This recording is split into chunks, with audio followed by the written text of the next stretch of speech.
Puji Tuhan. Lukas 24 ayat 39, kata Tuhan kepada murid-muridnya, "Lihatlah tanganku dan kakiku. Aku sendirilah ini. Rabalah aku dan lihatlah. Karena hantu tidak ada daging dan tulangnya, seperti yang kamu lihat padaku." Tangan Tuhan berlubang, juga lambungnya juga berluka. Oleh sebab itu, dia datang kepada muridnya dan berkata, "Rabalah, lihatlah tangan yang berlubang." Demikian juga Thomas mengatakan, "Sebelum tanganku, jariku mencucukkan lubang di telapak tangannya, aku tidak percaya."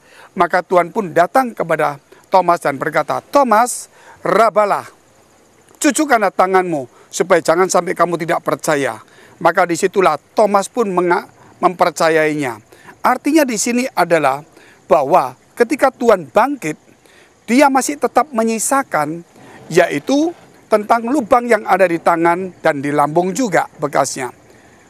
Yang mengandung arti yang cukup dalam, bahwa semua luka sebelum dia disalibkan, sampai dia bangkit, semua luka yang di kepala, semua luka yang di punggung, yang dipukul semuanya, itu semuanya menjadi sembuh.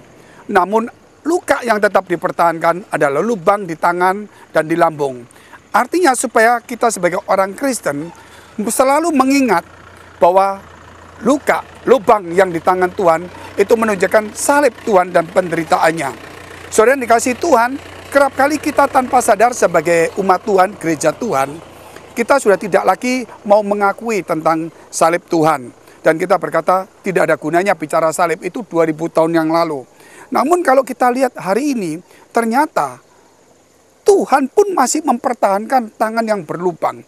Bahkan sampai dia naik ke surga, suatu hari kita jumpai tangannya tetap berlubang. Padahal dia Tuhan bisa menutup semuanya.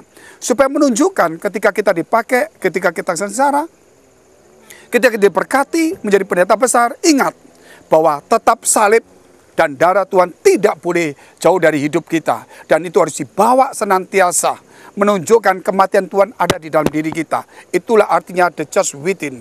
Yaitu hidup kita harus ada tanda, yaitu kematian Yesus. Dan kita harus tahu bahwa dimanapun kita berada, disitulah Yesus akan menunjukkan tandanya. Supaya kekristenan bukan terpersona oleh kemakmuran dan kenyamanan.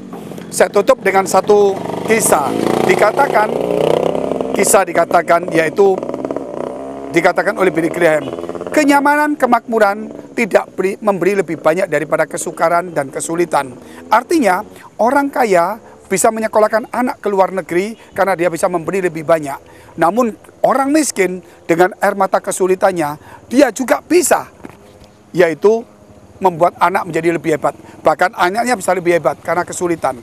Dalam kehidupan kita, kerap kali kenyamanan seperti Daud juga membuat kita jatuh di dalam dosa. Namun di dalam air mata penuh dengan pergumulan seperti hari ini kita perjalanan menuju ke daerah pedalaman. Di situ kita membawa salib, di situ ada kemenangan. Saudara yang kasih Tuhan, the church within. Ingat, salib Yesus, penyangkalan diri harus ada dalam diri kita.